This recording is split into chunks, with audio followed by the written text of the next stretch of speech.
12 mois, et sans doute plus que nous sommes à l'arrêt total, en tout cas fortement réduite de notre activité, le tourisme. 1 an, 12 mois que les membres de Respire, le tourisme de demain, réfléchissent, se projettent, s'activent. Le tourisme de demain, y a donc eu un tourisme d'hier? Pourquoi devrait-il y avoir un monde d'avant et un monde d'après? Ne sommes-nous pas dans une continuité? Ce n'est qu'avec le passé qu'on fait l'avenir. Justement, le groupe CARE se veut être l'acronyme de construire un avenir respectueux des environnements, de son anglicisme CARE, prendre soin, se soucier. Les environnements ont été définis par les membres du groupe, à savoir l'humain. Vaste sujet, me direz-vous, complexe, qui va de l'expérience voyageur aux relations de ce dernier avec les communautés locales, les acteurs du voyage, les rapports aux destinations, l'usage des transports, mais aussi le vivant, pour les problématiques de la biodiversité et du tourisme. Le carbone exit, pour les questions et les solutions de décarboner nos activités touristiques.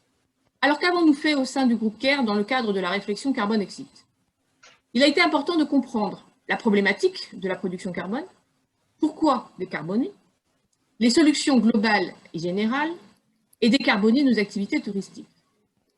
Alors, il faut bien avouer que la production carbone n'est pas récente, ce n'est pas une problématique d'une année, on ne se réveille pas le 18 mars 2020, ah, on s'arrête, on ne produit plus de carbone, on ne prend plus l'avion, on ne produit plus de carbone. Il faut un petit être impalpable pour qu'une prise de conscience de l'empreinte carbone, et la faute, ce sont les voyageurs? Pourquoi les voyageurs devraient être les seuls responsables? Il nous est demandé de passer en digital. Le digital est donc une activité décarbonée? Mais reprenons le problème.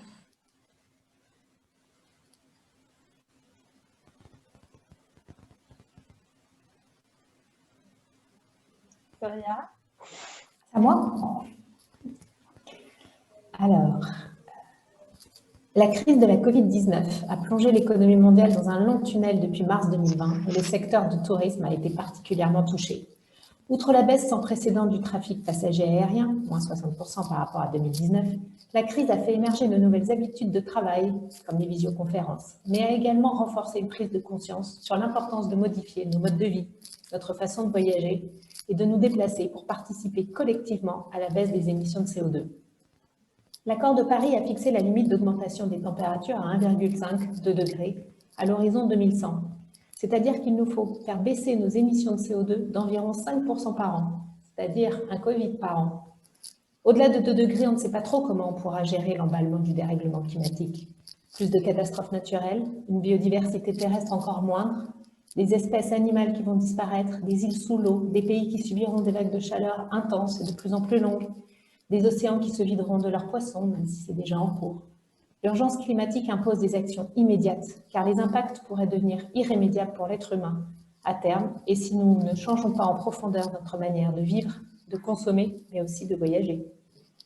Plus nous attendons pour réduire les émissions, plus les efforts à faire seront rudes et brutaux. Les émissions d'un Français par l'ensemble des produits et services qu'il consomme en un an doivent baisser de 6% en moyenne pour atteindre l'objectif de neutralité carbone en 2050. Un Français devrait émettre 2 tonnes de CO2 en 2050, ce qui correspond aujourd'hui à l'équivalent d'un aller-retour Paris-New York en classe éco. Or, aujourd'hui, un Français émet 12 tonnes de CO2. Pourra-t-on encore voyager dans un monde à plus de degrés ou voyagerons-nous en 2050 et pour voir quoi?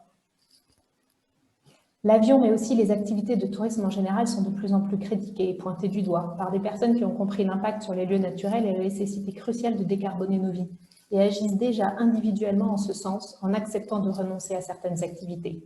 Cette crise, aussi grave soit-elle, doit être considérée comme une opportunité unique de réinventer le tourisme et nous devons la saisir aujourd'hui. Comprendre et sensibiliser à ces nouveaux enjeux est capital pour tout le secteur du tourisme afin d'accepter les changements et les renoncements nécessaires à mettre en place.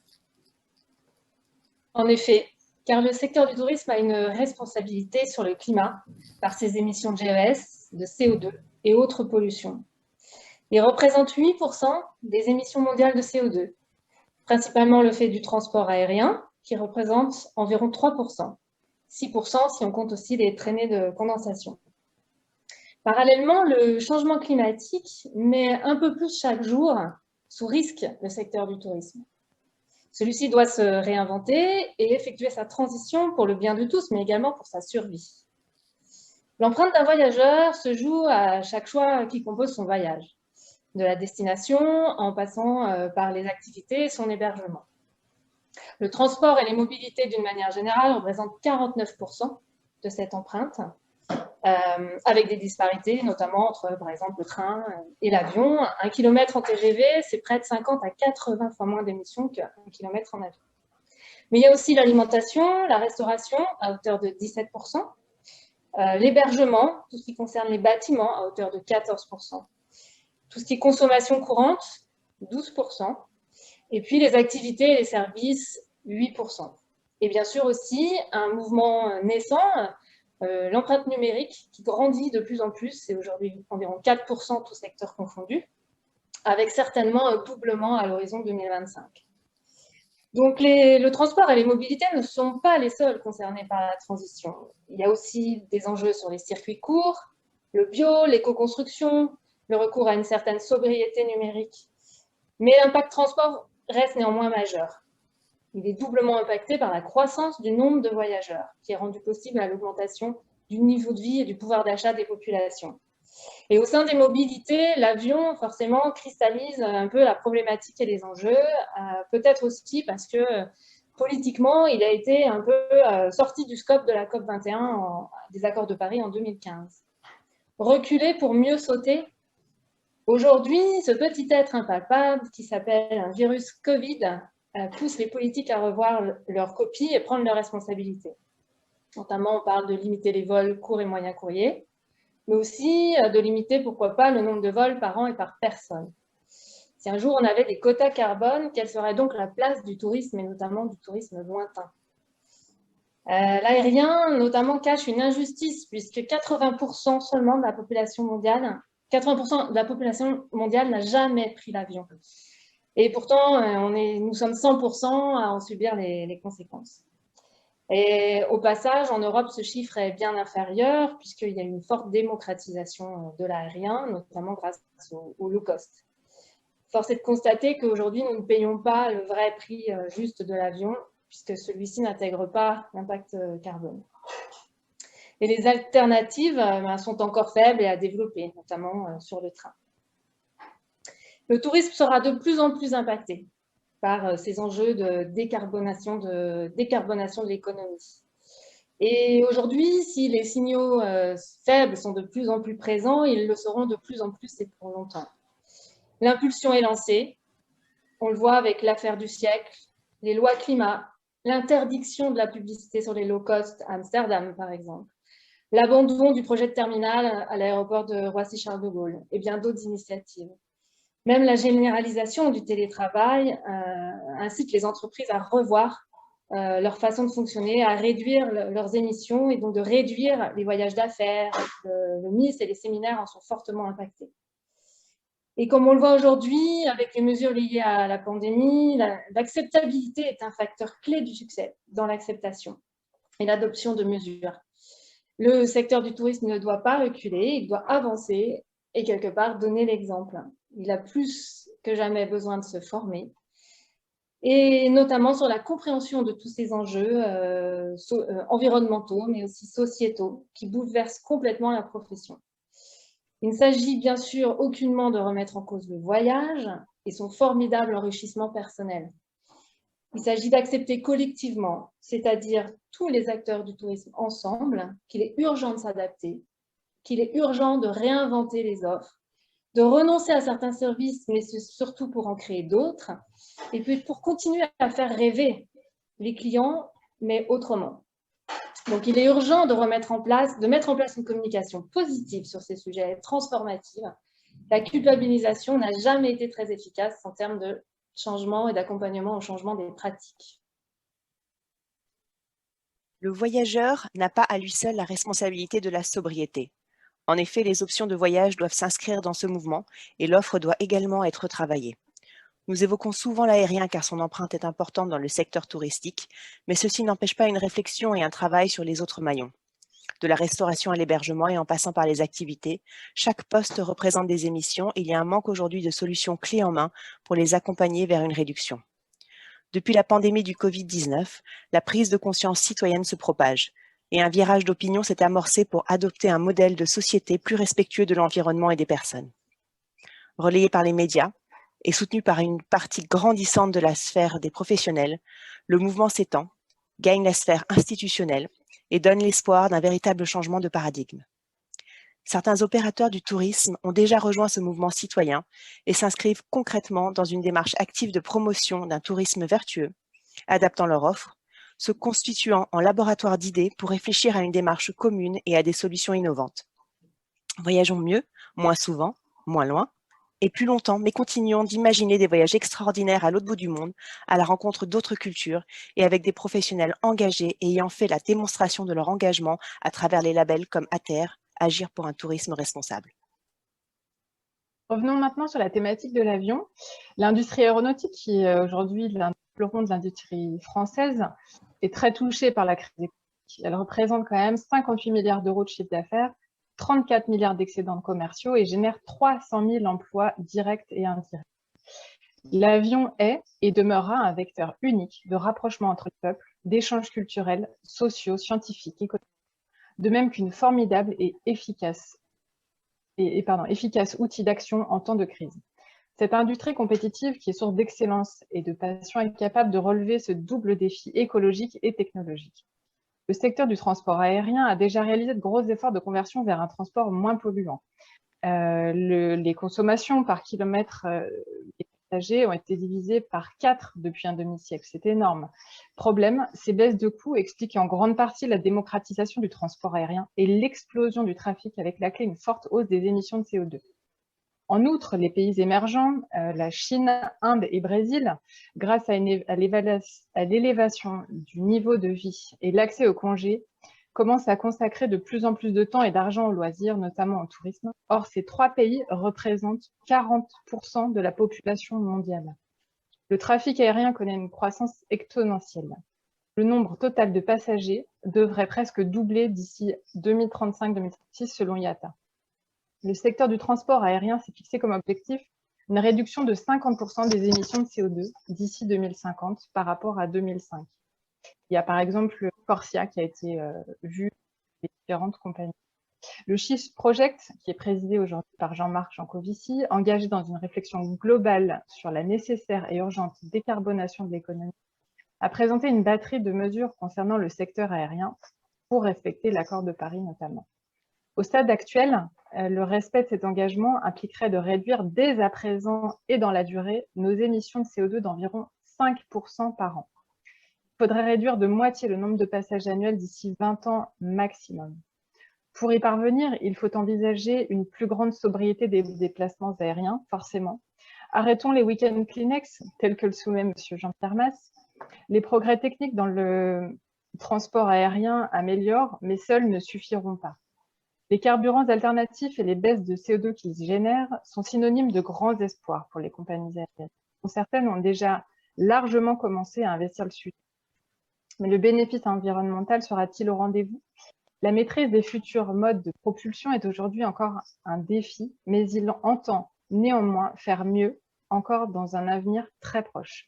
Des actions ont déjà été mises en place. Airbus travaille sur le premier avion régional d'une centaine de sièges maximum à propulsion électrique ou hybride. Air France modernise sa flotte, optimise la masse embarquée, forme à l'écopilotage par exemple. D'autres British Airways a par exemple investi dans la start-up américaine LanzaJet pour développer des carburants d'avions propres, élaborés à partir d'éthanol.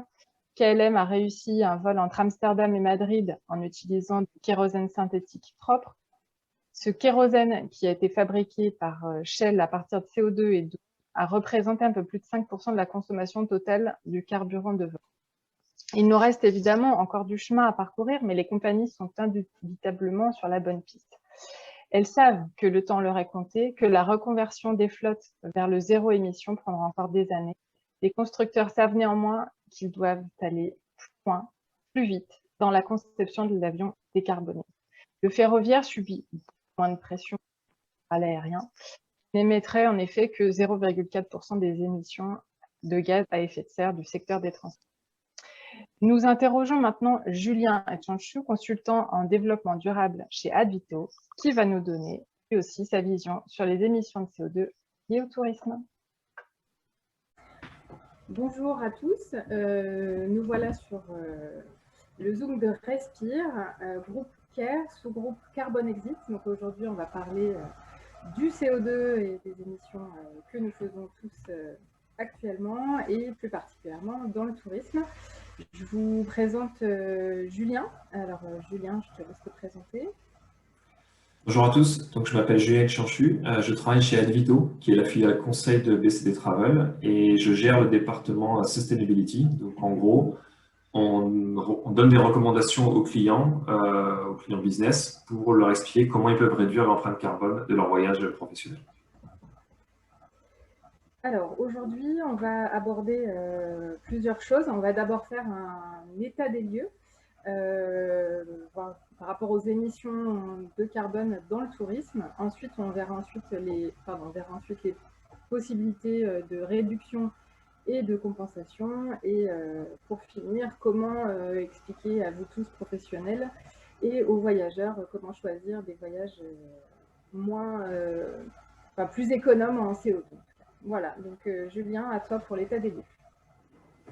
Alors, en ce qui concerne l'état des lieux, retenez, si vous voulez, que le tourisme mondial, il est responsable d'environ 8% des émissions de CO2 dans le monde. Alors, dans le tourisme, j'inclus à la fois le tourisme loisir, auquel tout le monde pense spontanément, mais aussi le tourisme d'affaires, donc le voyage d'affaires.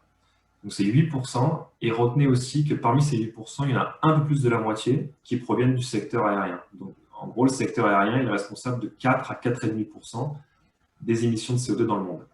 Alors, une fois qu'on a dit ça, vous avez deux façons d'analyser ce 4,5%. Vous pouvez dire, finalement, ce n'est pas grand-chose, c'est beaucoup moins que l'agriculture, l'industrie, les data centers, etc. C'est l'argument classique des compagnies aériennes. Ce n'est pas faux, mais deux choses à opposer à ça. La première, c'est que si on ne fait rien, et si le tourisme continue la croissance qu'il connaissait du mois avant le Covid, on estime que les émissions du secteur du tourisme, ce sera 30% des émissions de CO2 mondiales d'ici 2050, donc un tiers des émissions de la planète, ce qui est considérable, donc il faut s'y attaquer, entre guillemets, avant que ça atteigne une telle ampleur. Et deuxièmement, retenez que peut-être qu'à l'échelle globale, ça ne paraît pas énorme, mais à l'échelle individuelle, c'est une toute autre histoire. Donc pour ça, je vais rapidement partager mon écran. Avec un slide que j'aime bien montrer, qui est celui-ci. Donc, si vous voulez, retenez que le budget carbone de chaque personne sur Terre, donc votre budget carbone, le mien, c'est 2,3 tonnes de CO2 par an. Tout ça, si on veut respecter les accords de Paris pour limiter le réchauffement climatique à 2 degrés.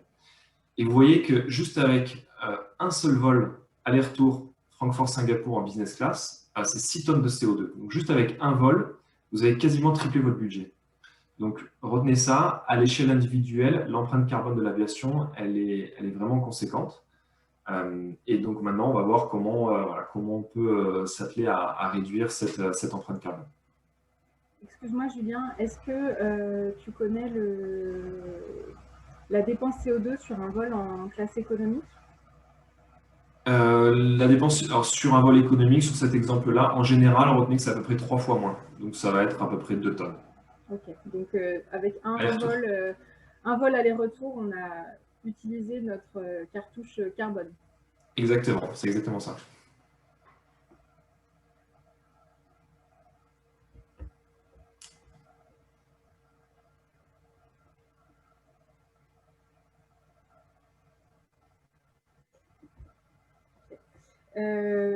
Du coup, tu as fini pour l'état des lieux? Oui, c'est bon pour l'état des lieux. Oui. Ok, eh bien parfait. Passons à voir aux solutions qui sont déjà mises en place et éventuellement celles à venir. Alors, en ce qui concerne les solutions, alors sur le papier, c'est très simple. Donc, il faut faire les 3 choses suivantes que vous voyez à l'écran. Voyager moins, voyager mieux et compenser ses émissions. Donc, compenser, je l'ai mis entre guillemets, je vous expliquerai pourquoi après. Donc, la première, au risque de jeter un petit froid, c'est de voyager moins. C'est-à-dire que sur le secteur aérien, comme à mon avis dans tous les secteurs, on ne coupera pas à une forme de sobriété. Okay. Et pour illustrer ça, je voudrais vous parler d'un phénomène qui s'appelle le paradoxe de Jevons. Alors Jevons, c'était un économiste anglais du 19e siècle qui avait remarqué que plus les locomotives à charbon devenaient efficaces, donc moins elles avaient besoin de charbon, et finalement plus elles allaient loin, plus elle faisait de kilomètres, et finalement, au final, elle dépensait encore plus d'énergie. Donc, le paradoxe, c'est que l'innovation technologique, très souvent, elle aboutit à une hausse de la consommation d'énergie. Et ça, c'est illustré à merveille par le secteur aérien. Donc, c'est ce que vous voyez ici. Donc, ça, c'est un graphe qui a été fait par la compagnie Carbone 4, que vous connaissez peut-être. Donc, sur ce graphe, vous avez deux courbes. Alors, la courbe en bleu la plus claire, la courbe qui descend, elle montre l'intensité énergétique, l'intensité carbone par passager. Donc, vous voyez qu'en fait, la courbe, elle fait que descendre depuis 1990 jusqu'à maintenant. C'est-à-dire que ça veut dire quoi? Ça veut dire que les avions sont devenus très efficaces. C'est-à-dire que pour transporter un passager, vous avez besoin de moitié moins de carburant qu'il y a 30 ans. Donc, ils ont fait des progrès énormes. Mais malheureusement, dans le même temps, le volume a explosé, la demande a explosé, et du coup, les émissions en valeur absolue, elles ont été multipliées par 2,5 sur la même période. Et malheureusement, en matière climatique, seules les émissions en valeur absolue ont un sens. Donc, du coup, voilà, retenez qu'en gros, dit autrement, on ne va pas être sauvé par la technologie, ou du moins, on ne va pas être sauvé par la technologie seule. Okay. Donc ça, c'est la première chose. Je reviens sur mon petit schéma. Donc, voyager moins, voyager mieux. Alors, qu'est-ce que ça veut dire voyager mieux? Je vais vous donner des exemples pour chaque catégorie de voyage. D'abord, sur des distances pas trop longues, prendre le train autant que faire se peut. Donc, retenez que, par exemple, en France, le train, il est 50 fois plus efficace en matière d'empreinte environnementale que l'avion. 50 fois plus. Okay. Et par ailleurs, je vous encourage à faire un calcul que paradoxalement, les gens ne font pas trop, c'est le temps total du trajet. Ce qui est illustré ici, c'est l'exemple d'un Paris-Amsterdam. Moi, j'ai des clients, je leur dis, mais vous, Paris-Amsterdam, c'est quand même 3 heures en train, vous pourriez faire en train et pas en avion. Ils disent, ah non, l'avion, c'est qu'1 heure et quart, etc. Donc, si vous regardez le temps total du trajet, ben, finalement, le train, il met 4 heures. Et l'avion, il met quand même 3h30 parce qu'il faut aller à l'aéroport, il faut en revenir, il y a le temps d'attente, il y a la sécurité, etc. D'accord? Et surtout, pendant ces 4 heures de train, il y a 2h40, 2h43 pendant lesquelles vous pouvez travailler, vous pouvez vous reposer, et pour l'avion, c'est seulement 1h10. Et tout ça, pour une entreprise, ça a un coût. C'est-à-dire que le confort du voyageur, son temps de travail, le temps pendant lequel il est productif, c'est important. Et donc ça, c'est un calcul que, paradoxalement, je remarque, les gens ne font pas tant que ça. Donc ça, c'est pour le train.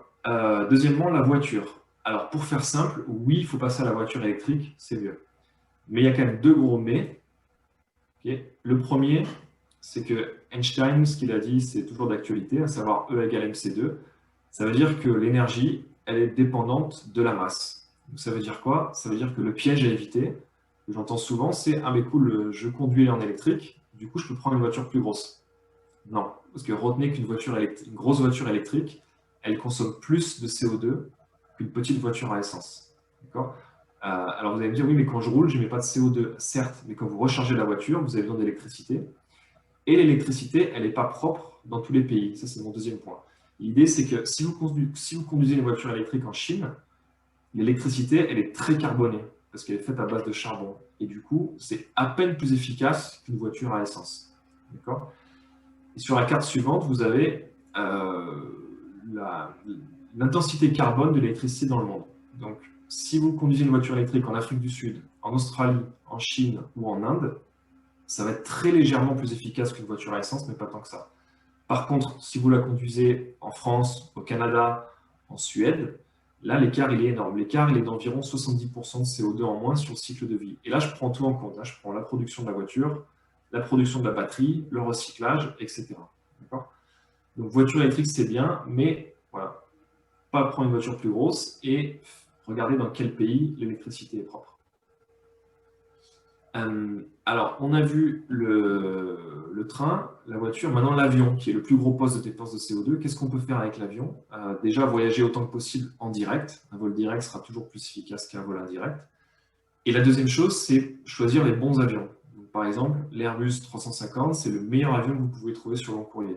Pour vous donner un ordre d'idée, il va émettre 20 à 25% de CO2 en moins que les avions de la génération précédente. Donc, ça fait vraiment un gros écart. Encore faut-il avoir la bonne information et savoir que votre vol est opéré en A350, ça j'en parlerai un petit peu plus tard.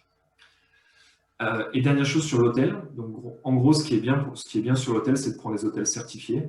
Il y a des bonnes certifications. Clé verte en Europe, c'en est une. Nordic Swan pour les pays nordiques, c'est très bien. La certification LEED aux États-Unis, elle est très bien. Donc un hôtel qui a ces certifications, vous pouvez considérer qu'il est sérieux en matière environnementale. Donc ça, c'était pour les catégories de voyage, mais vous avez aussi ce que vous pouvez faire sur place. Je reste sur l'exemple de l'hôtel. À l'hôtel, vous pouvez très bien demander à la réception, si vous restez une semaine, de ne pas changer vos draps tous les jours. Je ne pense pas que chez vous, vous changez vos draps tous les jours. Et c'est un poste de consommation d'énergie énorme pour les hôtels. Donc, ça a l'air d'un détail, ça ne l'est pas complètement. Pareil pour la douche. Les études ont montré que quand vous prenez une douche à l'hôtel, c'est 2 fois plus d'eau que chez vous. Bon, là aussi, a priori, il y a des efforts à faire. Et en plus, au-delà de ça, en termes d'activité sur place, je pense qu'il faut accepter de ne pas pouvoir tout faire et de renoncer à certaines activités parfois. Je prends l'exemple des sites naturels. Il faut accepter qu'on limite les touristes sur les sites naturels ou qu'on les ferme, par exemple 2 mois dans l'année. Donc, moi, j'habite à côté des Calanques de Cassis. Ben, pendant le confinement, les Calanques de Cassis, donc il n'y avait plus personne. En 2 mois, on a vu revenir des baleines, des quantités astronomiques de dauphins, de requins, et c'est quelque chose qu'on n'avait jamais vu. Donc, si vous voulez, l'empreinte CO2, les émissions de carbone, c'est pas facile parce que c'est un travail de longue haleine. Par contre, en matière de biodiversité, là, vous pouvez avoir des résultats très rapides. Okay. Et dernière chose, je dirais le choix des destinations. Moi, personnellement, il y a quelques années, je prenais 1 ou 2 longs courriers minimum tous les ans pour partir en vacances. Bon, maintenant, je pars en vacances en France et mes vacances, elles ne sont pas moins bonnes. Est-ce que ça veut dire qu'il faut renoncer au vol long courrier? Non. On peut très bien imaginer qu'on fait un beau voyage tous les 3 ou 4 ans et qu'on ne prend plus l'avion pour un oui ou pour un non, comme c'était un peu devenu le cas, c'était un peu devenu la tendance ces dernières années. Donc, rappelez-vous, voyagez moins, voyagez mieux. Et dernière étape, la compensation carbone. Alors, là, attention. Premièrement, il faut que ça concerne uniquement les émissions résiduelles, parce qu'on ne va pas non plus s'arrêter complètement de voyager. Donc, si on a fait notre boulot correctement, on essaie de voyager moins et de voyager mieux, OK pour compenser le reste. Et ça, c'est quelque chose que je reproche aux compagnies aériennes, parce que maintenant, elles font toutes de la compensation et elles écrivent vol neutre en carbone. Et ça, c'est complètement faux. Un vol, il n'est pas neutre en carbone. Pourquoi ? Alors, vous avez 2 façons de faire de la compensation, en gros. Soit vous plantez des arbres, soit vous financez des projets énergétiques.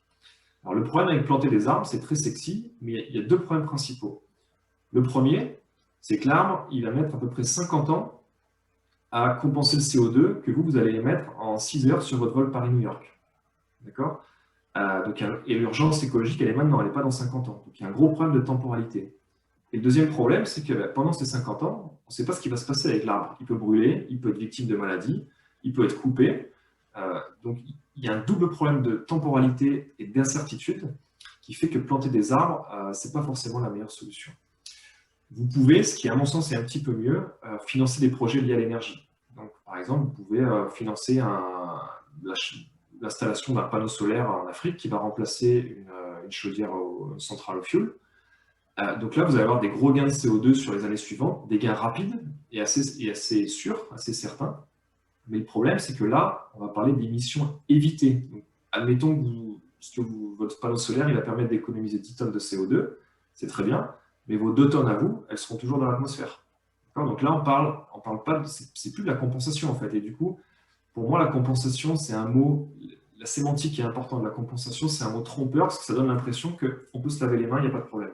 Alors que non, un terme plus juste, ce serait de la contribution. Donc je pense que maintenant, c'est bien de parler de contribution carbone et plus de compensation carbone. Autre chose, c'est mieux de prendre des projets certifiés. Il y a quand même des labels qui sont sérieux, comme le Gold Standard. Et dernier point, je pense que dans un futur proche, peut-être qu'il y aura d'autres alternatives à la compensation. Par exemple, il y a des compagnies aériennes comme Finnair qui vous proposent d'acheter du biocarburant. Et là, c'est bien parce que c'est plus de la compensation. Là, on parle d'émissions évitées à la base, donc il y a moins d'émissions. Ça, à mon avis, c'est une bonne chose. À supposer que le biocarburant il soit bio, qu'il ne soit pas fait à partir d'huile de palme, mais globalement, c'est le cas dans le secteur aérien. Ils sont plutôt vertueux là-dessus. Et l'autre point, c'est qu'il y a une nouvelle technologie qui est toute récente, qui est la capture directe du carbone. Il y a des compagnies maintenant qui sont capables de prendre le CO2 directement dans l'atmosphère et de le remettre sous terre. Alors, malheureusement, c'est encore très cher, ce n'est pas déployé à l'échelle industrielle. Ce n'est pas ça qui va nous sauver non plus, mais ça peut être une partie de la solution, peut-être plus intéressante que la compensation. Donc retenez, voyagez moins, voyagez mieux et contribuer et pas compenser ces émissions. Parfait. Et aujourd'hui, est-ce que tu peux nous donner des pistes sur comment les professionnels qui ne seraient pas aujourd'hui au fait de comment ça fonctionne, des possibilités, ce qu'on pourrait faire pour les professionnels, parce que c'est vrai que c'est un sujet assez inquiétant en fait. Je pense qu'on en a beaucoup pris conscience là cette année, justement depuis le premier confinement. On a vu les effets directs en fait de la réduction des vols. On voit que l'air est plus pur, les animaux reviennent, la biodiversité, etc.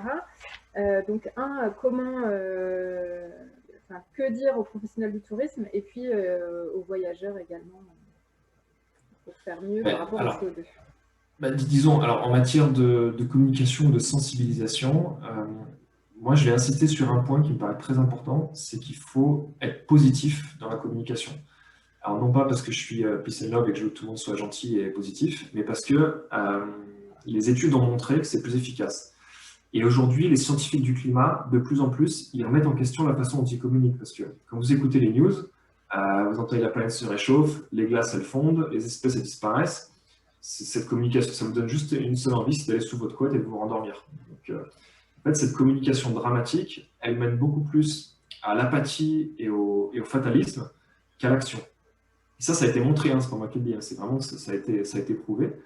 Et donc, il faut vraiment être positif dans la communication. Donc concrètement, ça veut dire quoi? Ça veut dire que éviter le genre de communication que je vais vous montrer maintenant.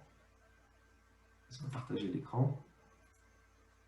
Alors ça, c'est la communication qui est faite par le journal The Guardian, le journal anglais, qui par ailleurs est un super journal que je vous recommande, très engagé en matière environnementale. Mais à mon sens, ce type de communication est un peu néfaste. C'est-à-dire que là, ils vous disent, calculez l'empreinte de votre vol Paris-Los Angeles. Vous voyez que c'est 1,6 tonne de CO2. Et après, il va vous dire, il y a 70 pays dans le monde dont les émissions moyennes par habitant sont inférieures à ça sur une année. Et donc vous, sur un vol, vous émettez plus que les gens de tous ces pays-là. Donc, certes, c'est un message fort, et vous avez la carte qui s'anime automatiquement. Donc, certes, c'est un message fort, mais ça fait un peu se sentir coupable, et je ne suis pas certain que ce soit la meilleure façon de communiquer.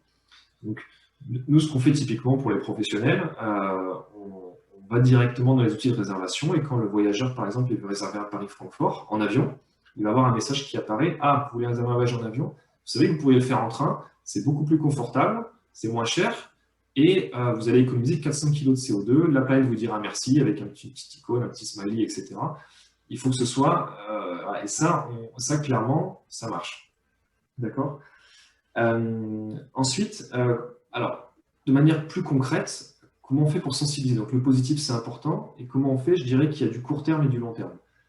Le court terme, ce qui est vraiment efficace, c'est d'influencer le voyageur, je dirais, concrètement, au moment de la réservation. Donc, ça passe beaucoup par les systèmes.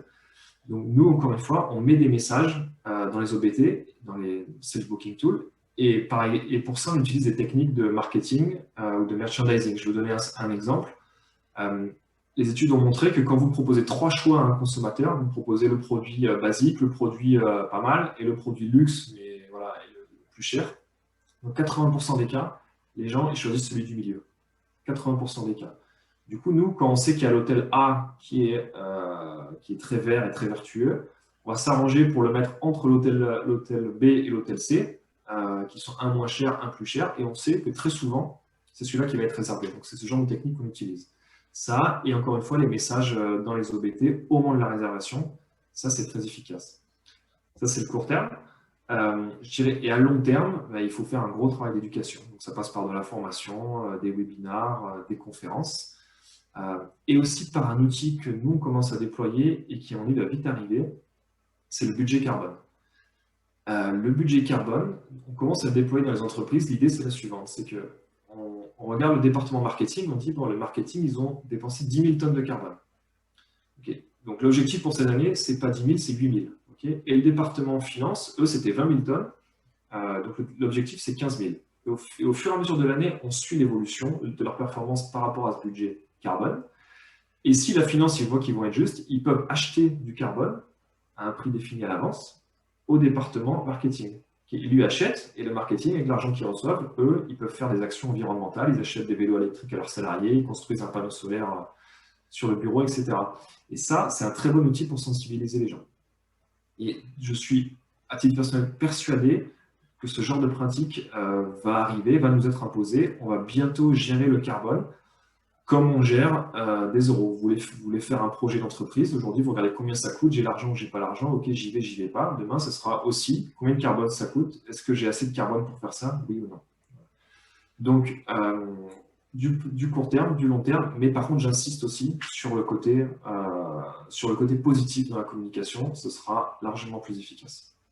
Parce que si on en revient aux émissions carbone sur un vol, par exemple, aujourd'hui, une agence a l'obligation de donner les émissions CO2 causées par un vol. Alors, je ne sais pas si aujourd'hui toutes les agences le font, mais voilà, c'est rentré en vigueur. Après, c'est vrai qu'il y a aussi, pour les agences de voyage, un choix à faire, passer par tel tour opérateur ou tel autre. Voilà, après, il y a les labels comme Agir pour un tourisme responsable, qui parle la grille de critères pour être labellisé ATR, demande par rapport aux émissions de CO2. Donc pareil, il y a des outils pour calculer les émissions de l'agence, basiquement hein, sur voilà, comment les employés viennent à l'agence, les modes de transport utilisés, le chauffage, le papier, etc. Et c'est vrai qu'on voit pas mal de RSE aussi se mettre en place. Voilà, c'est effectivement en train de se développer. Là, c'est vrai que cette année a permis à beaucoup d'agences qui avaient beaucoup du temps hein, de pouvoir se pencher sur la question, d'y réfléchir. Et je pense que beaucoup de choses vont être mises en place dans les mois, années qui arrivent en tout cas. Ouais, c'est juste un petit commentaire là-dessus. Donc oui, moi aussi, nous, on voit vraiment la tendance changer. Et je dois dire que je suis agréablement surpris de la part des entreprises. C'est-à-dire qu'au début, quand on a lancé ça, les entreprises venaient nous voir, c'était bon, moi j'ai tant de carbone, dites-moi où planter des arbres, et puis comme ça je suis vert. Donc ce n'était pas forcément très vertueux. Et on sent vraiment la tendance qui change beaucoup, surtout depuis le Covid. Peut-être grâce au Covid, je ne sais pas. Donc là, vraiment, il y a des gens sérieux. Là, la feuille de route, c'est plutôt bon, moi j'ai un objectif, il faut que je baisse de 30% mes émissions de CO2, dites-moi comment je fais. Combien pour l'air, combien pour l'hôtel, expliquez-moi. Et là, c'est vraiment concret. Et il y en a certains même qui disent, moi, la compensation, je ne veux plus entendre parler. Donc, c'est moins 30%. Voilà. Et après, éventuellement, je fais de la compensation à côté. Mais d'abord, c'est mes moins 30% de baisse d'émissions. Donc, je suis globalement assez positivement surpris de la tendance actuelle sur le marché. Et après, pareil, pour calculer les émissions de CO2, vous avez différents calculateurs sur Internet. Julien, est-ce que tu en as à nous citer, par exemple? Il y a The Good Planet. Le seul qui... C'est un problème en fait le calculateur parce que déjà pour l'hôtel il n'y en a quasiment pas, ça n'existe pas. Et même pour l'aérien, ce qui est le plus développé, en fait, très souvent ils ne différencient pas les types avions. Et ça c'est un vrai problème, parce que c'est complexe à faire. Nous on le fait mais seulement à notre échelle, on n'arrive pas de calculateur en ligne. Il y a quelques entreprises aussi qui le font, mais à ma connaissance il n'existe pas en ligne, à part un petit peu partiellement Atmosphère, si vous connaissez. C'est une entreprise qui fait de la compensation, très sérieuse d'ailleurs. Eux, ils ont un calculateur qui tient la route. Mais je pense que bientôt, il y a des meilleurs calculateurs qui vont arriver. Ce qu'il faut de toute façon. Là, c'est pas possible de dire je fais un Paris-San Francisco avec un tout nouvel avion ou avec un vieil avion, et que le calculateur nous sorte le même chiffre. Ça fait un écart trop énorme. On parle de 1 à 2 tonnes d'écart sur un vol, et rappelez-vous, c'est quasiment le budget carbone, votre budget carbone sur une année. Donc, il ne peut pas y avoir de tels écarts, et je pense que bientôt, il y a des meilleurs calculateurs qui vont arriver. Et est-ce qu'on peut revenir un petit peu sur les solutions des compagnies? On a entendu parler justement d'Airbus, de son projet pour les années à venir. Est-ce que tu peux nous en parler un petit peu? En fait, ce que fait Airbus, c'est très bien. Donc ça, moi, je suis ravi qu'ils travaillent sur les avions à hydrogène, avec Safran aussi qui fait les moteurs. Ils s'investissent vraiment là-dessus. Safran, ils ont carrément créé une direction climat. C'est quelque chose que moi, j'avais jamais vu. Mais là aussi, il faut faire attention, c'est-à-dire qu'il faut le faire. Mais le piège, encore une fois, c'est de croire qu'on va être sauvé par ça. C'est-à-dire qu'il va falloir passer par de la sobriété pour voyager, parce que, juste un exemple, l'avion à hydrogène, sûrement que ça va marcher, mais l'hydrogène, il faut le produire. Pour produire de l'hydrogène, il faut beaucoup d'énergie, parce que l'hydrogène, ça n'existe pas dans la nature, à l'état pur. C'est toujours de l'eau, H2O, vous devez casser la molécule d'eau pour avoir de l'hydrogène, et ça requiert beaucoup d'énergie. Donc il faut que cette énergie elle-même, elle soit propre. Elle-même, elle soit renouvelable ou nucléaire, parce que le nucléaire, au moins, c'est neutre en carbone. Donc, c'est très bien, mais voilà, j'insiste juste le piège, ne pas penser qu'on va pouvoir continuer cette croissance exponentielle parce qu'on aura des avions qui ne polluent plus du tout. Ça n'arrivera pas. D'accord. Ok. Parfait. Un petit mot à ajouter? Non, merci beaucoup à l'association de m'avoir invité. J'ai été ravi et au plaisir d'échanger avec certains d'entre vous. Mais du coup, on va enchaîner après sur les débats. Merci beaucoup, Julien. Donc, j'ai oublié de me présenter. Moi, c'est Estelle Fessy. Donc, je suis membre de Respire depuis l'automne. Et voilà, très contente de réfléchir au tourisme de demain plus vertueux. Voilà, donc c'est plein de projets, de bonnes idées et surtout voilà, des collaborations qui se mettent en place pour avancer plus vite et mieux. Voilà, et je travaille actuellement chez Cheval d'Aventure. Voilà, voyage à cheval. Merci et à vos questions. Merci, au revoir, à bientôt.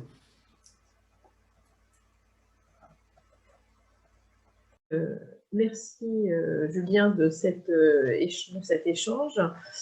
Nous avons un deuxième Julien avec nous qui a pas mal répondu dans le chat, mais je vais redonner la main à Estelle qui elle a géré tous avec ses collègues cette vidéo et ces échanges et ce sujet en profondeur. Donc Estelle, à toi de prendre la main. Merci, bonjour à tous. Donc effectivement, les Julien ont commencé à répondre aux différentes questions. Julien, si tu veux dire une petite introduction. Julien Buot, pardon, d'ATR, comme tu n'as pas pu t'exprimer sur une autre vidéo. Déjà, bonjour à tous. Merci de l'invitation et bravo pour ce belle introduction. Merci à Julien d'avoir vraiment bien vulgarisé un peu les enjeux. Et puis bravo à Respire pour cette initiative. C'est pas tous les jours que dans le monde du tourisme, on parle de sortir du carbone exit. Donc, je pense qu'il était temps, en effet, qu'on soit plus nombreux à sortir la tête de faire l'autruche face à cette problématique majeure de l'urgence climatique. Donc, je vais peut-être commencer par me présenter en quelques mots. Et puis, je pense que l'idée, c'est que je ne parle pas trop longtemps, mais qu'avec l'autre Julien, on puisse répondre aux questions que vous vous posez, soit via Facebook, soit sur l'espace de conversation Zoom. Donc, en deux mots, moi, je dirige l'association Agir pour un tourisme responsable depuis 2014, qui est une association pionnière des acteurs du voyage responsable, qui a été créée en 2004. Donc, ça fait plus de 15 ans maintenant que l'association fédère les opérateurs de voyage et les accompagne dans leurs bonnes pratiques de tourisme responsable. Et très rapidement, on a mis en place un label. Donc, ATR, c'est Agir pour un tourisme responsable. C'est à la fois une association et un label. À ce jour, nous sommes 60 adhérents, structures entreprises adhérentes. Il y en a 16 qui sont titulaires du label. Donc, on est passé en 10 ans. Quand je suis arrivé en 2014, on était une dizaine d'opérateurs de voyage, quasiment exclusivement des tours opérateurs. On a élargi un peu le champ avec des membres associés, des gens comme Air France qui sont évidemment concernés au premier chef par cette question-là. D'autres comme Leclerc Voyage, le CEDIF, Travel Pro Formation avec qui on propose des formations. Mais c'est vrai que le cœur de notre activité, c'est de fédérer les tours opérateurs et de les accompagner pour qu'ils aillent jusqu'au label. Et quand je suis arrivé en 2014, il y avait dans le label ATR aucun critère lié au changement climatique.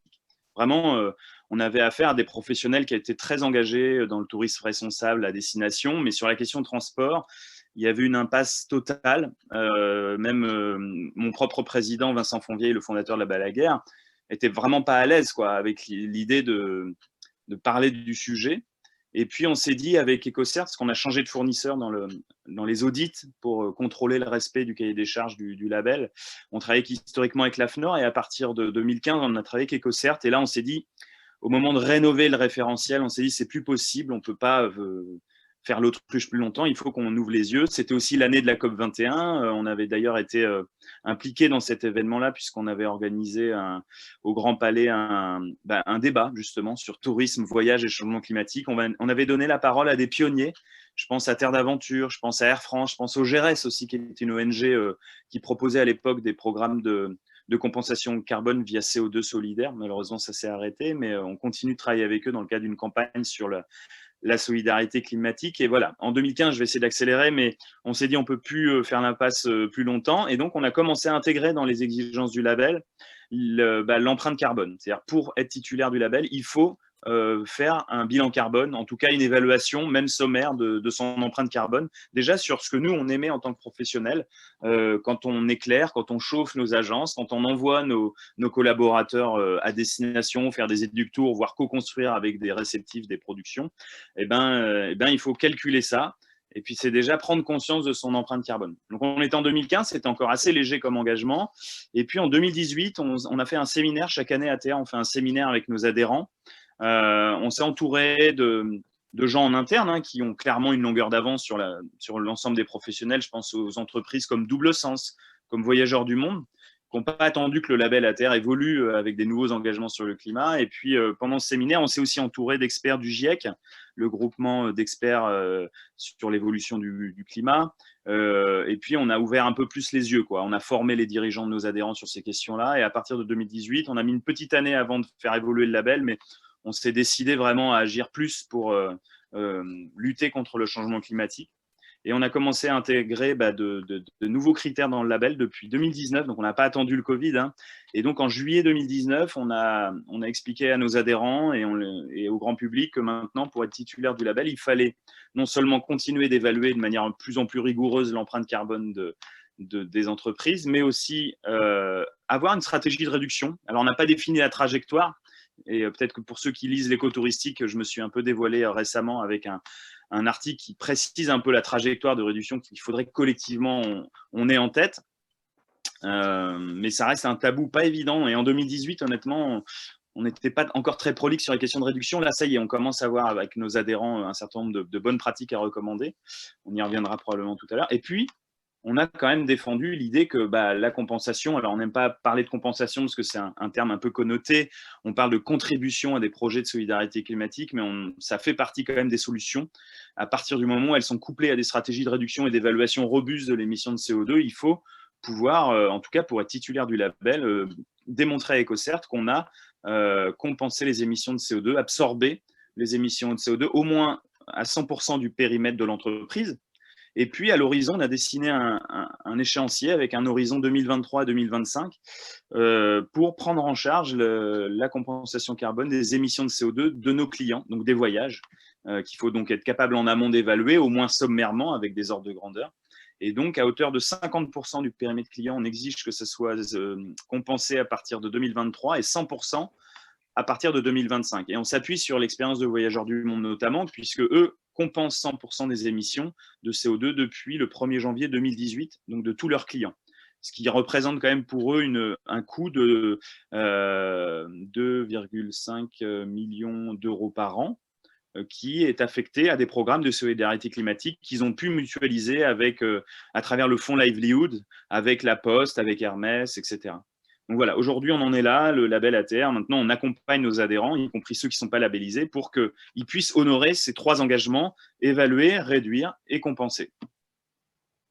Alors juste, avant de vous laisser la parole, je voulais juste aussi signaler que je suis par ailleurs aussi secrétaire général d'une autre association qui s'appelle Acteurs du tourisme durable, qui est un réseau interprofessionnel qui dépasse largement le cadre du tour opérating, puisqu'on regroupe à la fois des collectivités locales, des bureaux d'études, des médias, des écoles, également des acteurs de l'hébergement, enfin beaucoup d'acteurs de l'incoming en France.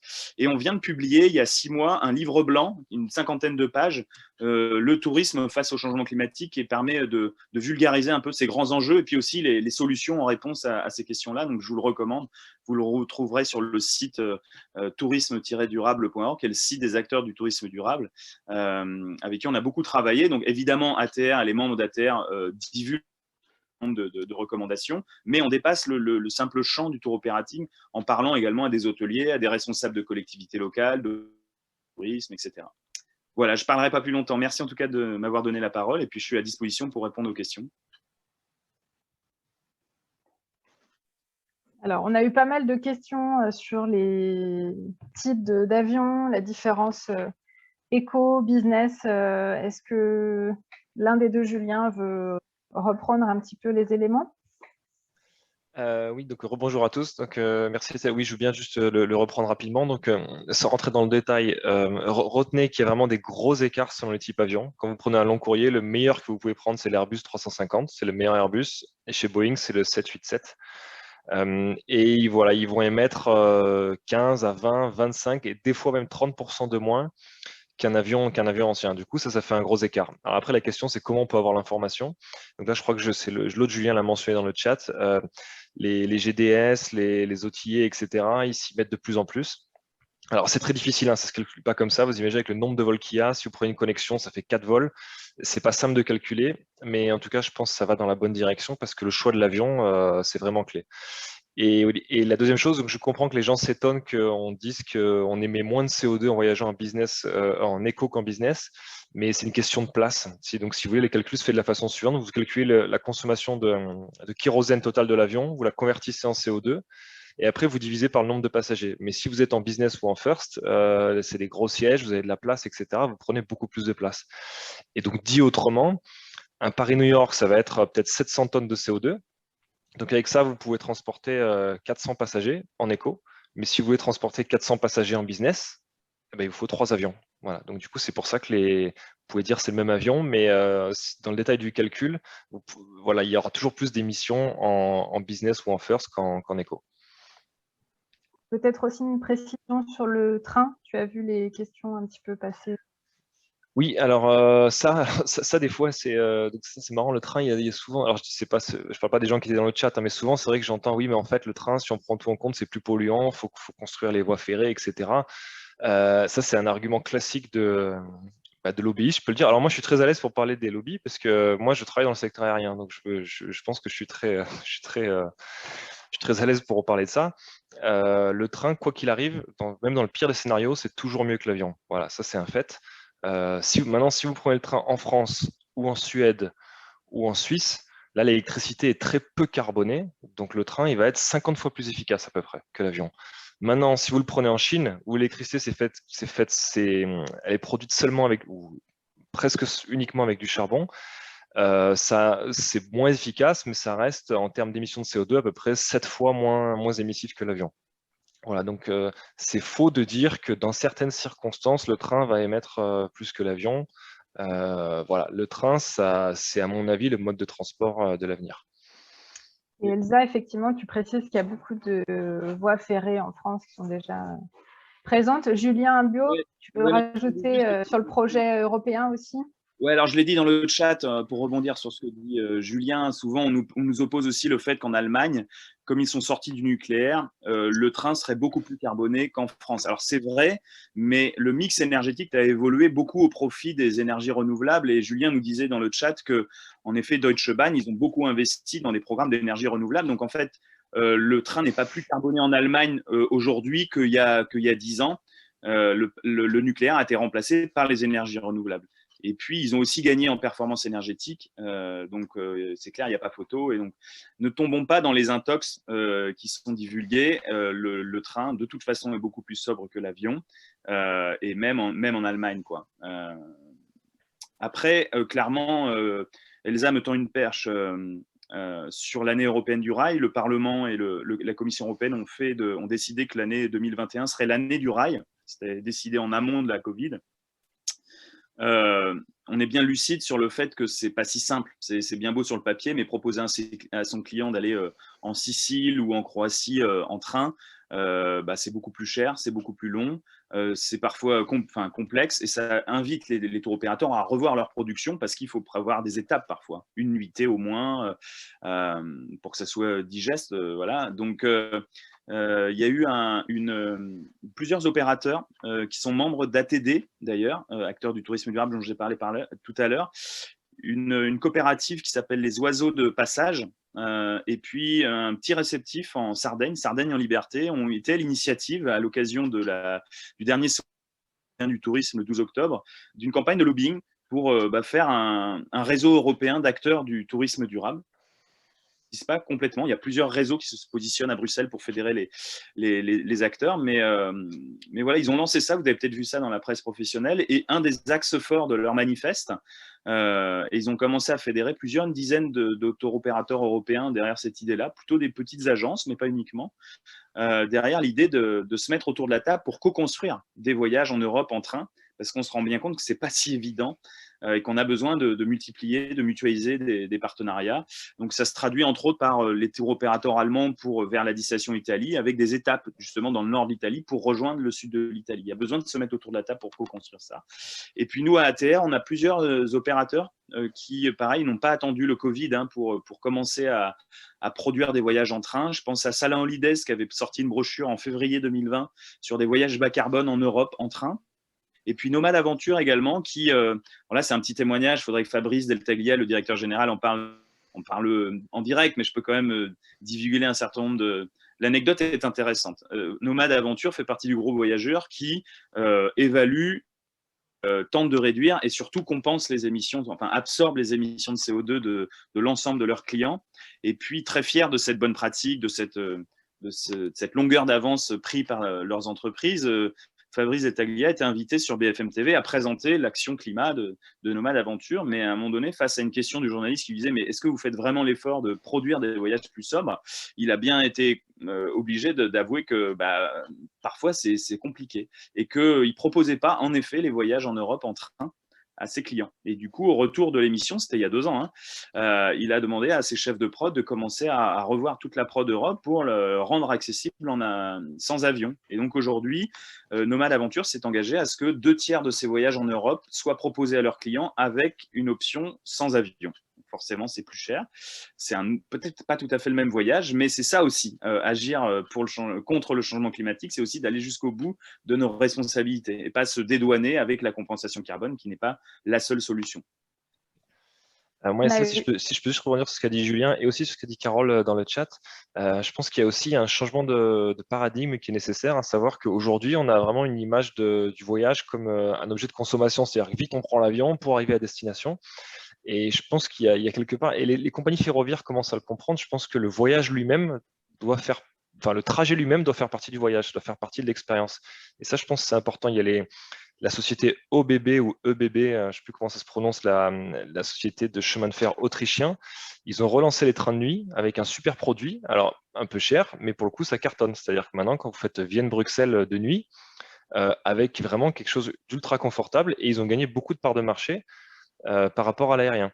Donc ça, ce côté, arrêter, je pense, de dire, il faut vraiment arriver le plus vite possible à destination, etc. C'est important. Ça, c'est une chose. Donc ça, c'est pour le loisir. Il y a aussi le côté business. Alors, c'est vrai qu'un homme d'affaires, vous ne pouvez pas lui dire, parce que le tourisme, c'est les 2 côtés, mais un homme d'affaires, vous ne pouvez pas lui dire, tu as 12 heures de train pour faire, je sais pas, Paris-Varsovie, ça, c'est pas acceptable. Par contre, le calcul que les gens font pas beaucoup, c'est un trajet en avion de 4 heures, un trajet en train de 4 heures, pardon, en fait, il n'est pas beaucoup plus long qu'un trajet en avion d'1 heure et demie. Quand vous comptez tout, à la fin, j'ai l'exemple du Paris-Amsterdam, par exemple, c'est 3 heures d'avion, c'est 3 heures de train et 1 heure d'avion, et les clients disent « Ah ben non, c'est trop long, le train, etc. » Mais quand vous comptez tout, le temps d'attente, etc., finalement, à la fin, il n'y a que 35 minutes d'écart. Et par ailleurs, pendant que vous êtes dans un train, vous pouvez travailler, vous pouvez vous relaxer, etc. Ça aussi, c'est un coût pour l'entreprise. Et c'est un calcul que les gens ne font pas tant que ça. Voilà, donc ce côté trajet en lui-même, je pense qu'il est important. Moi, je veux bien répondre à ce que vient de dire Nathalie. Elle a complètement raison. Le problème, c'est que depuis 20 ans, il y a eu un désengagement des pouvoirs publics envers le rail et c'était beaucoup plus facile, ne serait-ce qu'il y a 4-5 ans, de produire des voyages sans avion. Aujourd'hui, c'est quand même devenu un peu l'usine à gaz. Donc, l'année européenne du rail, ça a vocation à être aussi un outil de plaidoyer, y compris nous, on peut s'approprier, professionnels du voyage, ce plaidoyer pour dénoncer ça et faire en sorte qu'on revienne à la situation d'il y a 4 ou 5 ans et qu'on soit beaucoup plus ambitieux. Donc là, il y a un certain nombre d'annonces qui ont été faites pour le retour de certains trains de nuit, etc. Mais c'est vrai que moi-même, il y a 10 ans, je voyais voyageais beaucoup avec le train de nuit. Aujourd'hui, sur certaines destinations, c'était plus possible. Donc voilà, on subit aussi ça, un désengagement du ferroviaire depuis 10 ans et on en est les victimes. Donc maintenant, il faut qu'on reparte dans un cercle vertueux parce que là, on était tombé bien bas. Hein. Je le conçois tout à fait. Puis pour rebondir sur à ce que a pu dire Christophe Santuc, c'est clair que voilà, par contre le voyage long courrier, c'est très très dur en train. Alors le contre-exemple, c'est quand même la Mongolie, ou la Russie, où c'est quand même possible, mais en effet, peut-être qu'au moins déjà faire l'aller ou le retour en train, c'est déjà une expérience extraordinaire, mais il faut avoir beaucoup de temps. Et donc, ça invite à honorer cette maxime. Moi, je suis autorisé, hein, je suis pas vice-président encore, mais je suis membre du comité exécutif du CETO. Donc, mon boulot, c'est aussi de défendre l'intérêt des tours opérateurs. Comme Julien, on est partie prenante, hein, on n'est pas des militants de Greenpeace, mais néanmoins, il faut quand même qu'on ouvre les yeux par rapport à cette urgence climatique et qu'on fasse en sorte que demain, on voyage probablement moins, mieux, moins loin, plus longtemps, ce qui n'empêche pas d'aller à l'autre bout du monde, mais pas forcément sur du court séjour. Et puis en partant surtout avec des tours opérateurs qui ont essayé d'optimiser l'impact carbone, mais aussi tous les autres impacts. Parce que ce que je voudrais aussi que vous puissiez comprendre, c'est qu'il ne s'agit pas non plus de s'enfermer dans la dictature du carbone. L'enjeu, c'est aussi de rappeler tous les bénéfices qu'ont nos voyages pour les populations locales, pour les économies locales. Il ne s'agit pas d'arrêter de voyager, mais peut-être de refaire du voyage quelque chose d'un peu exceptionnel. Peut-être qu'on ne voyagera plus aussi souvent, mais plus longtemps, moins loin. Et peut-être qu'on n'ira pas, en effet, à l'échelle d'une vie 10 fois dans un continent autre que celui de l'Europe.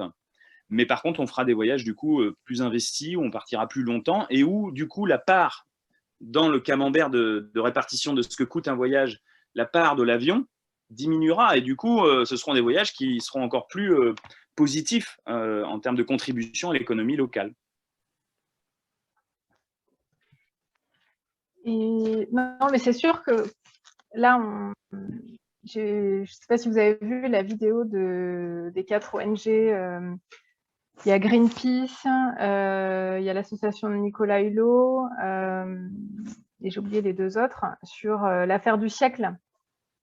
Effectivement, il y a eu un recours en justice contre l'État pour dire qu'aujourd'hui, on ne fait pas encore assez de choses par rapport à la réduction de CO2. Alors, pas que pour l'aérien, hein, ça touche tous les sujets pour les gaz à effet de serre. Mais c'est vrai qu'on en est, comme tu disais, Julien, aux prémices. Et voilà, aujourd'hui, on n'a encore pas beaucoup de réglementation dans le tourisme. Alors, on a effectivement l'obligation de dire combien un vol consomme en CO2, mais effectivement, ça risque de ne pas tarder au niveau des réglementations et autant se pencher maintenant sur le sujet et effectivement changer un petit peu notre façon de voir le voyage qui effectivement était devenu une hyper consommation pour certains, hein, je ne dis pas pour tous, mais oui, il est temps de revenir de réfléchir à ce que c'est qu'un voyage et se reposer sur le point sain du voyage, effectivement, la rencontre, la découverte, les échanges, et revoir un petit peu certains modes d'acheminement et d'activité sur place. Et Julien, on avait effectivement une question concernant pour la compensation, les associations, enfin les acteurs qui permettaient de compenser. Donc, tu avais répondu un petit peu plus loin dans les questions.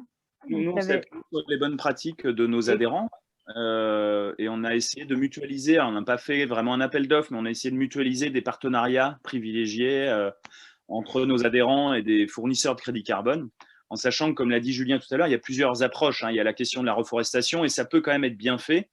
Et d'ailleurs, le fonds Livelihood, auquel contribue Voyageurs du Monde à travers sa fondation Insolite Bâtisseur, ce sont quand même des programmes en effet de reforestation avec quelques biais méthodologiques, mais qui font l'objet de certificats Gold Standard ou Verra. Il y a des certifications internationales qui garantissent que c'est vraiment une compensation carbone efficace. Donc eux, c'est des projets de mangroves en Inde et en Indonésie avec plein de co-bénéfices, ça crée de l'emploi, c'est de la mangrove, donc en plus ça permet en termes de biodiversité de restaurer des écosystèmes très riches en poissons, en crustacés, ça lutte contre l'érosion du littoral et en cas de tsunami, c'est des barrières. Voilà. Mais après, c'est vrai que nous, on a fléché vers d'autres projets. notamment ceux de Microsol dans les Andes, qui intervient sur la sobriété carbone des foyers qui sont souvent des foyers très pauvres et qui utilisent en fait du charbon avec même pas un four amélioré. Donc, ils utilisent beaucoup de charbon pour se chauffer, pour se nourrir. Et donc, en les équipant de fours améliorés avec une cheminée qui permet aussi aux fumées de sortir à l'extérieur, donc il y a des effets sanitaires intéressants, des co-bénéfices sanitaires intéressants.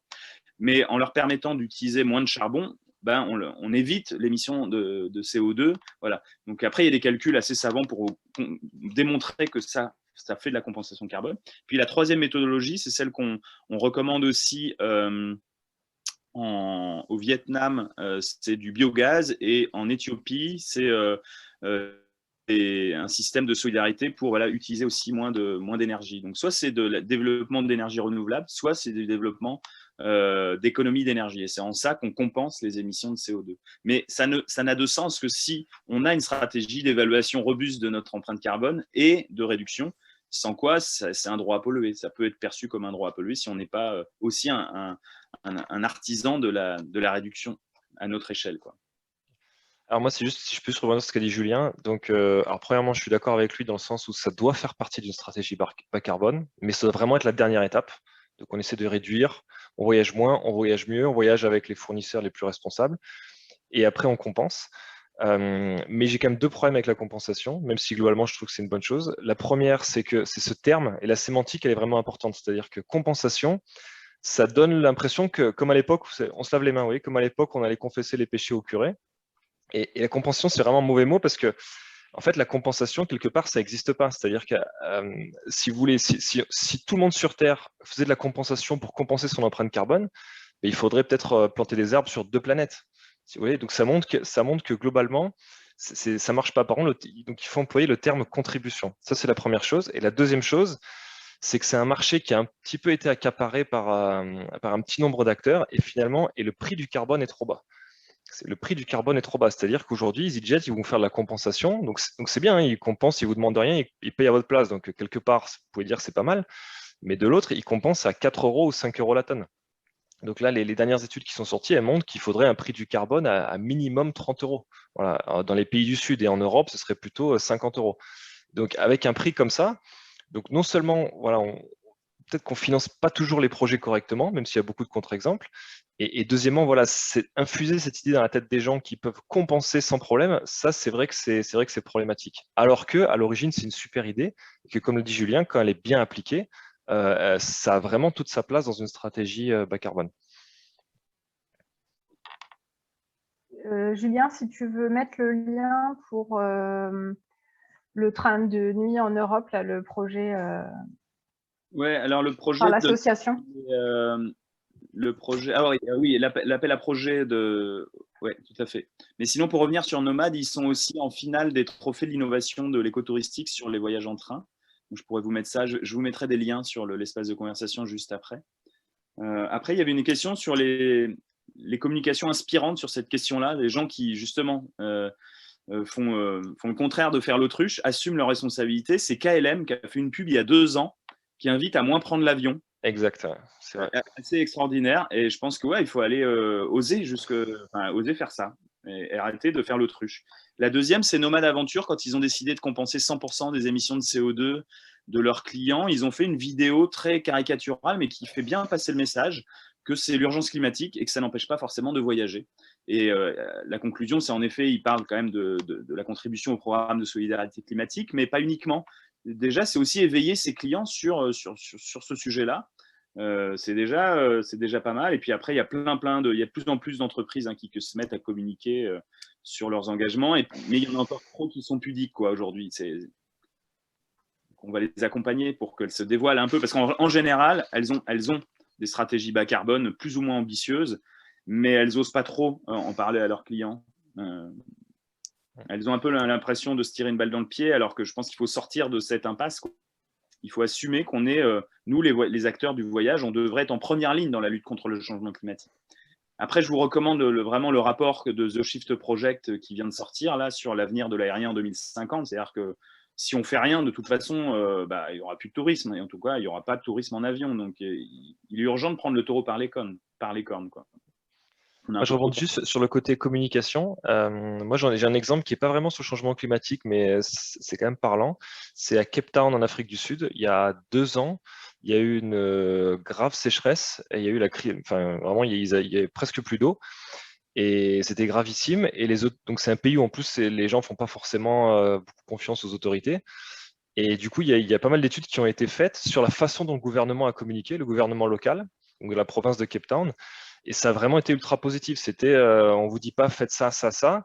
C'était vraiment, allez, come on, ensemble, on va le faire ensemble. Ensemble, on va réussir. On va battre ce qu'ils appelaient le day zero, donc le jour où il y aura vraiment plus d'eau. Donc, il y avait des challenges tous les jours. Les autorités se prenaient en photo dans leur douche en train de faire le minimum du minimum. Il y avait des t-shirts, come on, we can do it, etc. Les gens, ils allaient dans les townships, les autorités allaient dans les townships pour partager des repas avec peu d'eau, etc. Enfin, ça a été vraiment, donc les autorités se sont vraiment mis au niveau de la population. Et c'était vraiment ultra positif, à tel point donc que ça a généré des études là-dessus. Et donc, je sais qu'il y a des scientifiques du climat qui essaient de s'inspirer de ce genre de communication et des gouvernements aussi sur le Covid, parce que le Covid, ça a beaucoup été faites ci, faites ça, etc. Ça a souvent été mal perçu. Donc, voilà, donc ce côté un peu positif, allez, on est ensemble, etc. Donc, moi, le meilleur exemple que j'ai vu, c'était à Cape Town il y a 2 ans.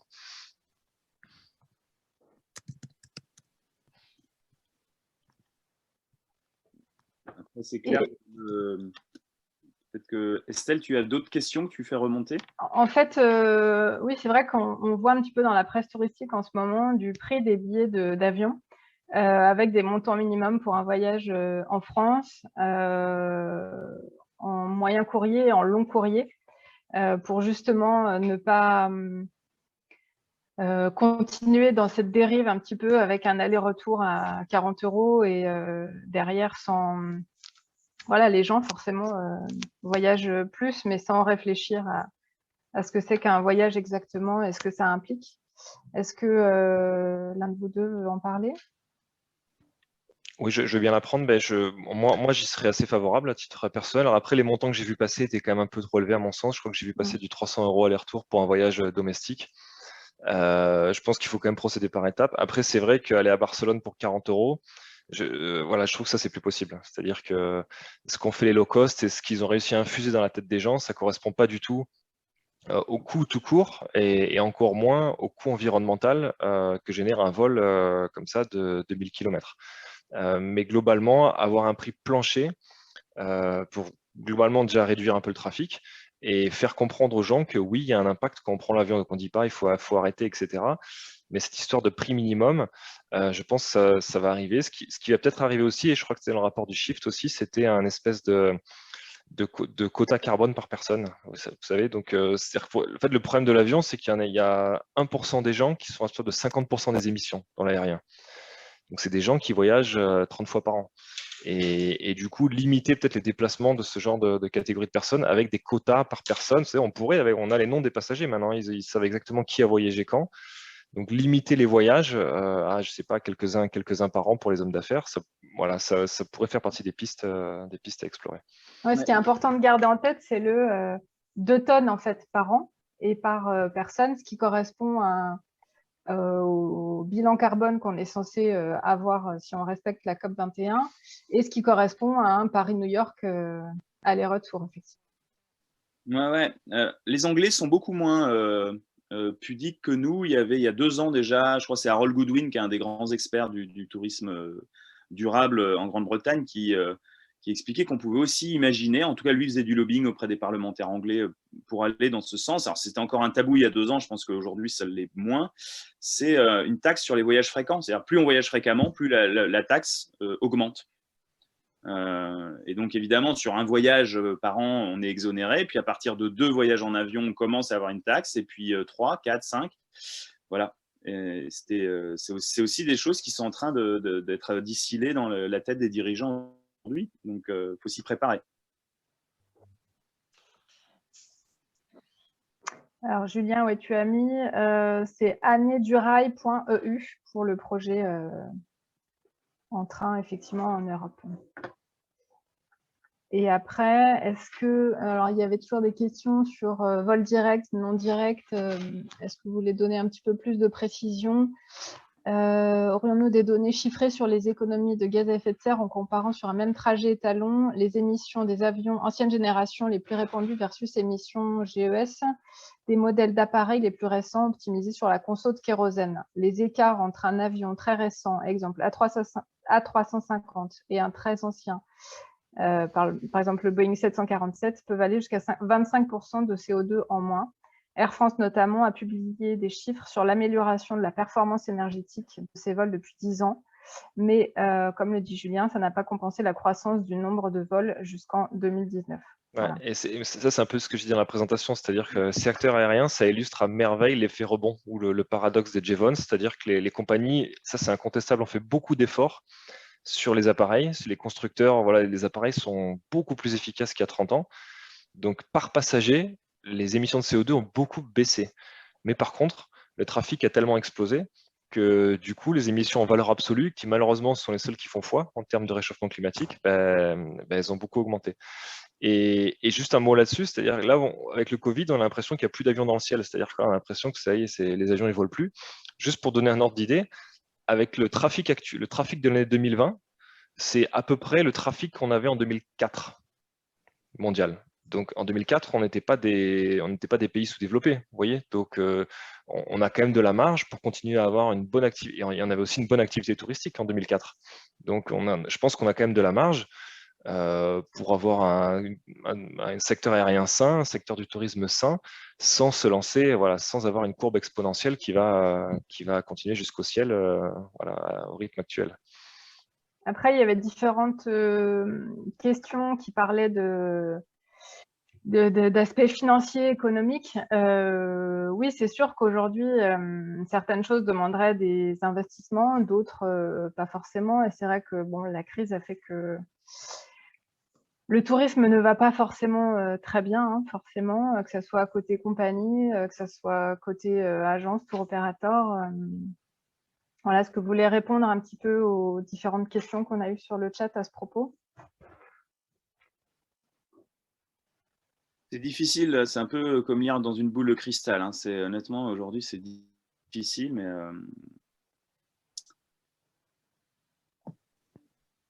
ouais. Non, mais c'est ce qui... Pardon, vas-y, excuse-moi. Vas-y. Non, mais juste, j'ai pas, ça, moi, t'as coupé 2 minutes, Estelle. C'est juste le futur là, du tourisme, c'était ça la question à peu près? C'est non, aujourd'hui, comment arriver à faire avoir les deux, c'est-à-dire avoir un job qui soit positif financièrement, hein, qui rapporte de l'argent sans qui coûte trop cher, hein, parce que effectivement, contribution, alors ça peut venir du voyageur, mais effectivement, si ça vient de l'agence, voilà, c'est comment arriver à combiner les deux, faire pour les compagnies aériennes, investir en fait un meilleur futur en carbone, mais voilà, en ce moment, en temps de crise, effectivement, c'est un petit peu compliqué pour certains aspects. Moi, je pense que ce sera un petit peu plus facile pour les opérateurs pour les TO, les opérateurs de tourisme, etc., que pour les compagnies aériennes, parce que les opérateurs de tourisme, ils pourront quand même, je pense qu'ils sont quand même inventifs, ils pourront toujours trouver des voyages, comme l'a dit Julien, avec le train, etc. Pour les compagnies, ça va être plus dur. Je pense qu'eux, ils sont vraiment dans l'œil du cyclone aujourd'hui. Tout le monde leur tombe dessus, ils savent qu'ils doivent changer, mais et je pense qu'ils savent au fond que la seule solution pour eux, ça va être de réduire le trafic, c'est-à-dire de réduire l'offre. Et là, personne aujourd'hui n'a jamais mentionné ça, à part un petit peu KLM. Mais je pense qu'elles n'y sont pas prêtes. Et puis socialement, vous imaginez, c'est hyper difficile de dire bon, on va réduire nos lignes par 2. Mais je pense que c'est ce qui risque d'arriver. Moi, je n'ai pas non plus de boule de cristal, pas plus que Julien, mais je pense que l'avion va redevenir un peu le produit de luxe qu'il était il y a pas si longtemps, il y a une trentaine d'années. Vous faisiez Paris-Nice, à l'époque, Paris-Nice, c'était 1200 francs, le prix moyen. Donc vous imaginez, avec l'inflation, etc., ça représenterait 350 € aujourd'hui.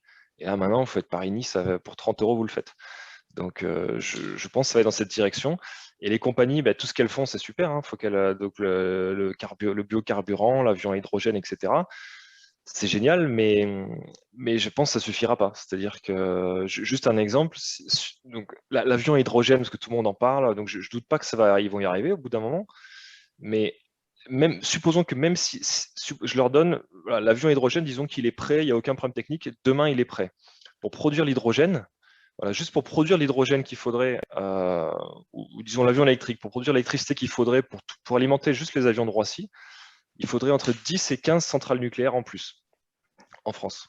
Donc vous voyez, c'est-à-dire qu'au bout d'un moment, il faut aussi penser à comment produire l'énergie qui va servir à alimenter une éventuelle rupture technologique. Vous voyez, donc, alors, que je me fasse bien comprendre, hein, tout ça, il faut le faire. Hein, c'est-à-dire que l'hydrogène, l'avion électrique, tout ça, c'est très bien. Mais je pense pas qu'ils pourront être sauvés uniquement par ça. Voilà, il faudra à un moment donné faire face à accepter une forme de sobriété. Et ça, alors, c'est facile de parler en théorie. Hein, pour eux, ça doit être très compliqué. Mais je pense que c'est vers là qu'on va aller. Alors, quelqu'un nous dit qu'effectivement, on rebondit sur un autre sujet. Afin de connaître son impact carbone, il y a un super serious game que je vous invite à faire. C'est incroyable tout ce qu'on apprend, même quand on pense en connaître pas mal déjà. Alors, c'est dataforgood.fr/project au pluriel. Et après, c'est un espace 2tonnes.html. Voilà, je pense que si vous tapez sur Internet, vous allez trouver facilement. C'est complémentaire de ce que vous a proposé Respire la semaine dernière, où il y avait Victoria qui vous a proposé une fresque du climat. En effet, je vous encourage tous, pour ceux qui ne l'ont pas fait, que ce soit en présentiel ou même en virtuel, en Zoom, l'association de la fresque du climat vous propose des sessions de formation. Ça dure 3 heures. Je pense que tout le monde doit le faire en fait. Tous les professionnels du voyage devraient être invités à le faire au moins une fois. Moi, je suis devenu formateur également. Et c'est vrai qu'en complément, il y a un autre atelier qui s'appelle 2 tonnes, qui nous permet, un serious game, qui nous permet de mieux comprendre le lien de cause à effet entre les activités humaines, le changement climatique et les conséquences du changement climatique. C'est vrai qu'à travers des images, parfois on saisit mieux les impacts et le lien entre les différents sujets sur le climat. Avec la fresque du climat, effectivement, à travers des jeux de cartes où on est acteur aussi, où on essaye de replacer les faits et les conséquences. Alors du coup, c'est un tellement bel exercice, la fresque du climat, qu'en effet, ont été déclinées la fresque de la diversité, la fresque du numérique, la fresque des mobilités. Et puis avec Respire, ATR, ATD, on a même une idée, c'est de faire ensemble, de co-construire pour les professionnels, une fresque du tourisme, où évidemment, il y aura un chapitre climat, mais rappelez aussi que le tourisme a plein d'autres effets négatifs, et puis plein d'autres effets positifs. Et notre responsabilité, c'est de ensemble pour réduire les effets négatifs et puis d'augmenter les effets positifs, parce que à nouveau, ne nous enfermons pas non plus dans cette question climat. Il va falloir y répondre si on n'y répond pas déjà. Et puis il y a tous les autres sujets qui sont posés par le tourisme responsable. Je pense qu'on a abordé déjà pas mal de points. Après, je tiens à rappeler que là, on a fait un état des lieux. Que l'objectif, c'est d'en découler des solutions et de vous proposer à vous, professionnels, des idées. Donc, il va y avoir là des groupes de travail qui vont se poursuivre lors de l'IFTM, qu'on espère cette fois-ci en réel, mais qui sera, on verra, peut-être en virtuel. En tout cas, l'objectif, c'est de rassembler un petit peu des idées et de vous les transmettre. Donc, continuez à nous suivre et si vous avez des choses à nous transmettre, n'hésitez pas. Est-ce que vous avez une petite conclusion, Julien et Julien? Nous, on continuera de veiller et d'être à côté de Respire, de ses adhérents, de ses sympathisants. Moi, j'échange et puis avec ATR, ATD, voilà, ATD, on vous a déjà proposé le livre blanc Tourisme et Climat que je vous invite à aller chercher. Et puis avec ATR, on va vous proposer là dans les prochains jours à la fois un webinaire pour prolonger cette activité, un webinaire ATR sur le changement climatique, et puis un cycle de formation en 4 demi-journées, comprendre, réduire, évaluer, compenser. Voilà, 4 demi-journées entièrement dédiées à la lutte des professionnels du voyage contre le changement climatique. Et moi, alors déjà, je voudrais vous dire que j'étais très content de participer. Je suis ravi de voir qu'il y a des assos et puis des professionnels du tourisme qui sont engagés comme ça, parce qu'eux, ils sont impactés au premier plan et du coup, pour eux, ce serait mieux que rien ne change dans l'absolu. Et pourtant, ils voient la réalité en face. Et je voudrais finir sur une note positive. Donc, moi, mon métier, je suis consultant donc maintenant en développement durable, à savoir que je conseille des grandes entreprises, donc des multinationales, pour réduire leur budget carbone lié au voyage d'affaires. Donc, je fais ça depuis 2 ans et j'ai vraiment vu le vent tourner. C'est-à-dire que quand j'ai commencé, c'était bon, écoutez, moi, je veux rien changer du tout, mais faut que j'ai un peu la pression, faut que je monte pas de verre. Donc, dites-moi où je peux planter les arbres et puis comme ça, je serai vert. Et genre, j'essaie de leur expliquer, c'est pas trop comme ça qu'il faut faire. Donc ça, c'était il y a 2 ans. Et maintenant, vraiment des grosses boîtes qui viennent, qui disent, bon, moi, il faut que je baisse mon empreinte carbone de 40% en 2030 par rapport à 2019, et je ne veux pas faire de compensation, ou alors je le fais pour le reste, mais concrètement, comment je fais? Donc je trouve que les entreprises sont beaucoup plus sérieuses sur le sujet, et vu les empreintes carbone, voilà, une grosse entreprise, ça peut être jusqu'à 1 million de tonnes de CO2 par an, donc c'est des empreintes carbone massives. Et je sens le vent tourner, je sens la vague verte qui arrive. Donc voilà, j'en suis très content et je pense qu'on est sur la bonne voie. Merci beaucoup, tous les deux. Merci à tous d'avoir été présents. Nathalie, si tu peux intervenir. Donc, effectivement, je vais remercier donc, tout le monde pour ces échanges riches et intéressants. Petite réflexion, enfin de résumer tout ça, en fait, nous, acteurs pro du tourisme, c'est à nous déjà d'être bienveillants et de faire en sorte de prendre conscience aux gens de ces enjeux majeurs. La semaine dernière, c'était sur la biodiversité, aujourd'hui, c'est sur le carbone, mais il y en a plein d'autres, il y a plein d'autres sujets qui concernent la planète si on veut rester nous-mêmes vivants plus tard et pouvoir continuer à profiter de ce qu'elle a à nous offrir. Merci à tous ceux, à Estelle et ton équipe, donc Marion, Elsa, Victoria, Carole, Fabrizia, enfin toutes celles qui ont participé aussi à ce que ce webinaire fonctionne.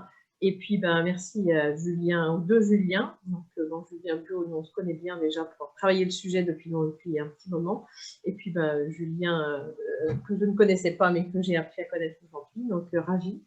Et n'oubliez pas de poursuivre, parce que si on est là grâce à Respire, c'est qu'on a tous effectivement cette envie de faire bouger les choses aujourd'hui et demain. Donc, les états généraux, ce n'est pas fini. Il y a encore d'autres visios à venir et d'autres prises de conscience à avoir et à prendre. Donc, je vous invite à continuer à nous suivre jusqu'à la fin du mois et même adhérer avec nous dans cette association et dans ce mouvement pour faire bouger les choses. Donc, merci à tous d'avoir été présents et d'avoir assisté à ce webinaire. Et à bientôt pour un nouveau webinaire avec un des membres de Respire en compagnie de nous tous. Merci, à bientôt. Au revoir. Merci à tous, au revoir.